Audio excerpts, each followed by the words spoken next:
Something many evangelical Christians are totally familiar with and totally comfortable with.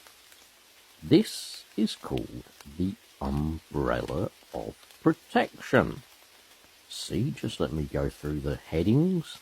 We have Christ at the top there. Under Christ is his appointed pastors to protect the church and have authority over them. Then we have the husband, the person who protects the family and has authority to provide for them and authority over them. And at the very bottom, well, not quite the very bottom, just one from the bottom, we have the wife who deals with the children and takes care of them. And a Christian household will then have at the very bottom the children who should obey and honour their mother and father, that their days may be long in the land.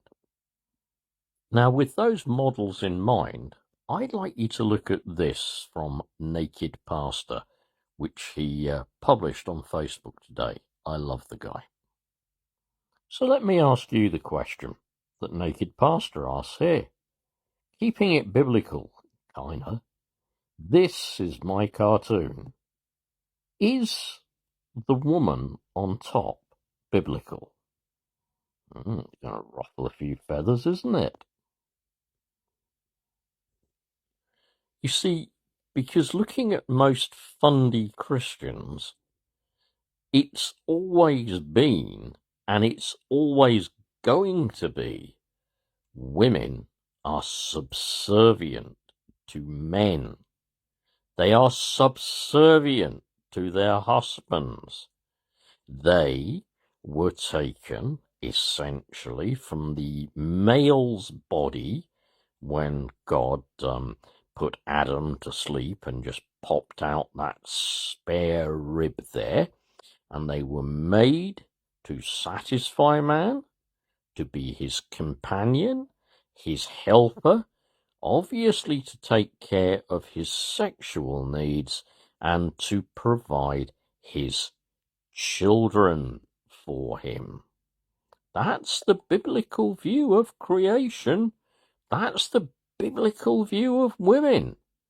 That's why we get into all these arguments about, should a woman have to obey her husband when she promises herself to him, or she is promised to him, usually by another man in marriage? Now here we see Linda Klein on this idea of biblical marriage and obviously the role of the patriarchy. I'm just going to quote a little bit.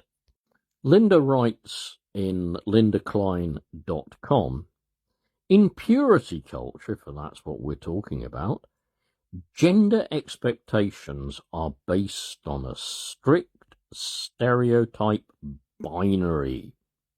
Men are expected to be strong, masculine leaders of the household, church, and to a lesser extent, society.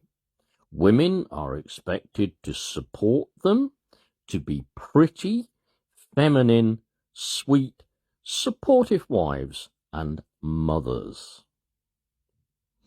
More importantly, she also writes, sexual expectations vary by gender. Everyone is expected to maintain absolute sexlessness before marriage.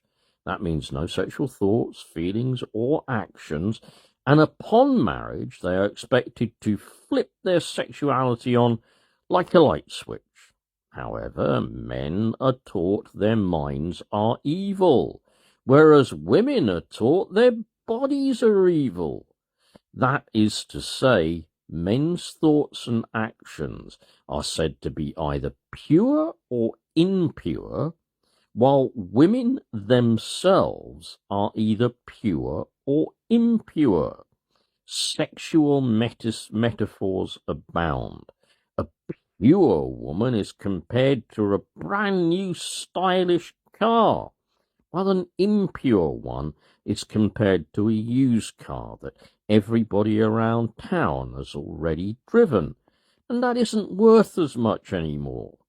A pure woman is compared to a delicious hamburger just set on the table, while an impure woman is compared to the last slobbery bite of that hamburger.